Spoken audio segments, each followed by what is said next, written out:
يوم تقلب وجوههم في النار يقولون يا ليتنا اطعنا الله واطعنا الرسول.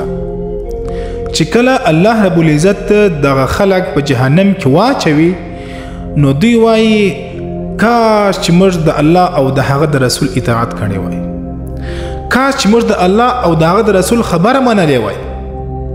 لیکن په هغه ورځ چې دوی څومره پښیمانه سي دغه پښیماني به دوی ته هیڅ کله فایده ونه کړي.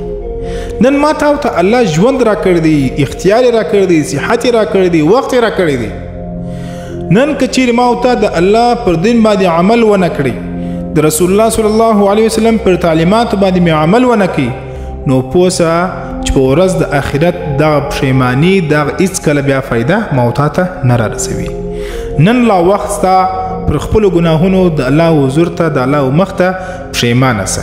نن لا وخت ستا پر خپلو خطاو باندې پښیمانه سه د الله مخ ته او معافي وغواړه د الله څخه. نن لا وخت ستا چې الله زموږ ته چې د توبې په انتظار دی، په اخلاص باندې د ټولو ګناهونو څخه توبه وکړه او الله به درته معافي وکړي. او په حدیث شریف کې راځي چې التائب من الذنب کمن لا ذنب له، توبه کښونکی الله د ګناهو څخه داسې پاکوي لکه ګرځه چې د ګناه کړی نه وي. دا ویډیو د ثواب په خاطر باندې ضرور مخته در سره شیر کړئ.